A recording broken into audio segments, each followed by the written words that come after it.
lectures we are discuss about the control instruction. In this lecture we will discuss about the if decision control instruction.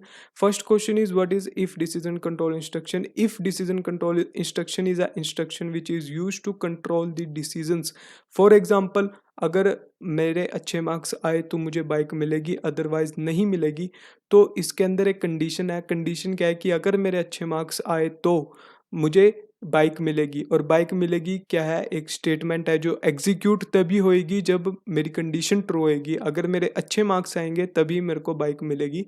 तो ये आपका एक decision है और control decision है।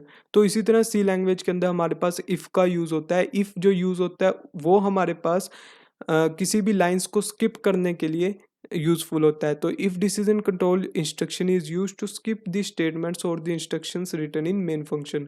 जो हमारे पास मेन फंक्शन में कुछ स्टेटमेंट्स लिखी हुई हैं, हम उसको अगर स्किप करना चाहें तो हम कर सकते हैं with the help of if decision control instruction. तो इफ डिसीजन कंट्रोल इंस्ट्रक्शन का जो सिंटैक्स है वो बहुत ही सिंपल है। इफ एक कीवर्ड है जिसके अंदर ब्रैकेट के अंदर हम लोग कुछ कंडीशन लिखते हैं। अगर वो कंडीशन ट्रू हुई तो हमारे पास लाइन जो है वो एग्जीक्यूट होती है, अदरवाइज लाइन एग्जीक्यूट नहीं होती। और जो ओपन ब्रैकेट और क्लोज ब्रैकेट के को जो हम कहते हैं उसको हम कहते हैं इफ ब्लॉक। इसके अंदर हमारे पास कोई भी सेमीकोलन यूज नहीं होता। तो हमारे पास इसको समझने के लिए, एक कंसेप्ट को समझने के लिए एक एग्जांपल है। इस एग्जांपल के अंदर क्या है कि हमारे पास हेडर फाइल्स इंक्लूड्स हैं और हमारे पास मेन फंक्शन बना हुआ है। मेन फंक्शन के अंदर हमारे पास इफ स्टेटमेंट लिखी है जिसके अंदर एक कंडीशन है। अब अगर वो कंडीशन ट्रू हुई तो स्टेटमेंट 1 और स्टेटमेंट 2 जो है वो एग्जीक्यूट करेगी, अदरवाइज वो एग्जीक्यूट नहीं करेगी। और हमारे पास जो एक प्रोग्राम मैं आपको बना के दिखाता हूँ जिसकी हेल्प से आपको समझ में आएगा कि इफ स्टेटमेंट को हम लोग यूज कैसे करते हैं। तो सबसे पहले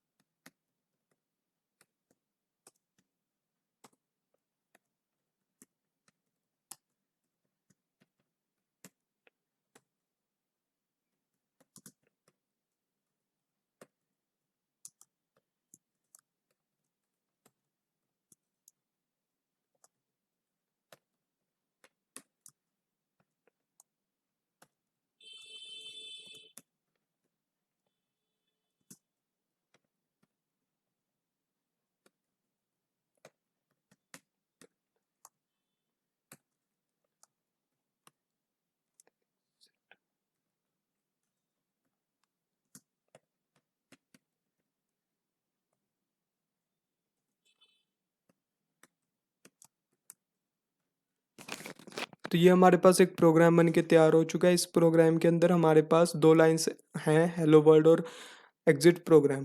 अब अगर जो मैं इसको एग्जीक्यूट करके दिखाऊं तो इसकी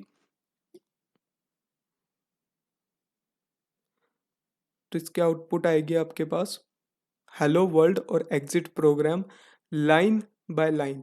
इसकी लाइन बाय लाइन के साथ हमारे पास एक प्रोग्राम की आउटपुट दिखा रहे हैं। अगर जो मैं इसके अंदर \n का यूज़ करूं तो इससे हमारे पास जो आउटपुट है वो आपकी एक ही लाइन में ना के दो अलग अलग लाइंस में एग्जीक्यूट हो जाएंगी एज शोन इन स्क्रीन।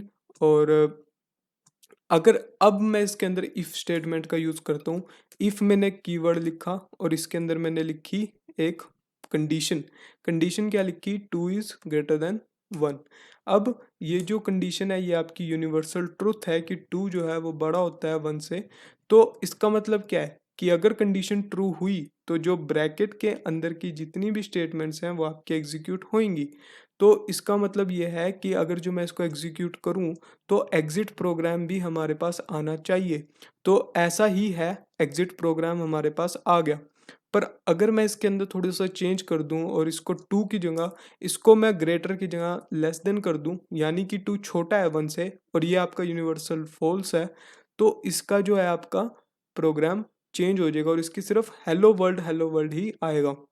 तो इस वाली स्टेटमेंट्स को हम लोग कहते हैं इफ स्टेटमेंट।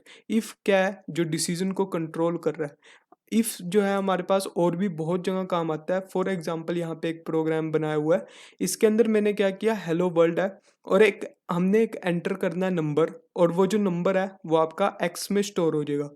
एक्स क्या है, एक्स की अगर जो, और इसके अंदर जो इफ स्टेटमेंट है उसके अंदर क्या है कि अगर एक्स की वैल्यू 1 है तो हमारे पास प्रोग्राम लिखा आएगा, अदरवाइज नहीं आएगा।